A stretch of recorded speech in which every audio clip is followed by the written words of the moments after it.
Et si la trahison qui t'a brisé était en réalité le début du plan de Dieu pour ta vie? Joseph n'a pas été vendu par des ennemis, mais par ses propres frères. Et pourtant, Dieu n'avait pas dit son dernier mot. Bienvenue, ici tu es chez toi. Aujourd'hui, on va parler d'une histoire biblique très profonde, très humaine. Une histoire qui parle de trahison, de douleur, mais surtout d'espérance.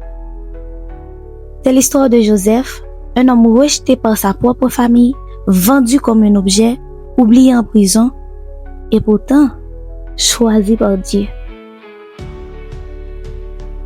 Joseph avait des rêves, pas des rêves inventés, mais des rêves donnés par Dieu lui-même. Et ses frères ne l'ont pas compris, parce qu'ils l'ont jalousé, ils l'ont rejeté, ils l'ont vendu.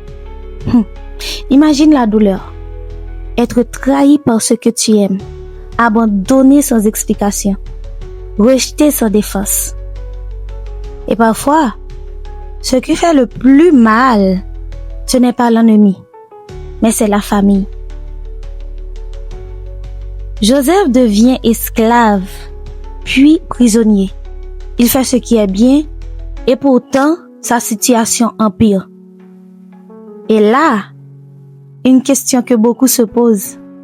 Dieu, où es-tu? Quand tu pries et rien ne change, quand tu fais le bien, mais que tout s'effondre, écoute bien ceci. Je veux que tu saches que le silence de Dieu n'est jamais l'absence de Dieu. Pendant que Joseph était en prison, Dieu travaillait en secret. Joseph aurait pu se décourager, mais il est resté fidèle. Il a continué à servir, à faire confiance, à croire. Et un jour, sans prévenir, Dieu ouvre une porte. La prison devient une préparation, la douleur devient un témoignage, et la trahison devient un plan divin. Je veux que tu saches que Dieu ne gaspille aucune larme. Aucune de tes larmes n'est gaspillée par Dieu. Quand Joseph retrouve ses frères, il leur dit une phrase incroyable. Vous aviez médité de me faire du mal. Dieu l'a changé en bien. Genèse 50, verset 20. Ce qui t'a brisé n'a pas gagné. Ce qui t'a blessé n'a pas eu le dernier mot. Dieu savait depuis le début. Si aujourd'hui tu souffres, si tu te sens trahi, oublié, fatigué, eh bien, ce n'est pas la fin. Dieu travaille encore.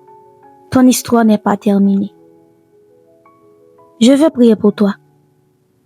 Seigneur mon Dieu, merci pour chaque personne qui écoute cette prière maintenant. Tu connais leurs combats, leurs blessures, leurs larmes versées en silence. Pour ceux qui se sentent trahis, pour ceux qui sont fatigués, pour ceux qui ont perdu espoir, Seigneur, rappelle-leur aujourd'hui que tu n'as pas fini avec eux. Transforme la douleur en force, la prison en préparation et les larmes en témoignage. Redonne la paix là où il y a le trouble, l'espérance là où il y a le découragement et la lumière là où tout semble sombre. Nous te faisons confiance, même sans comprendre. Entre tes mains, nous déposons nos vies. Au nom de Jésus. Amen. Si ce message t'a fait du bien, laisse un like, abonne-toi et partage-le avec quelqu'un qui en a besoin. Et n'oublie pas que ici tu es chez toi. À très bientôt pour une autre vidéo à la maison. Dieu vous bénisse.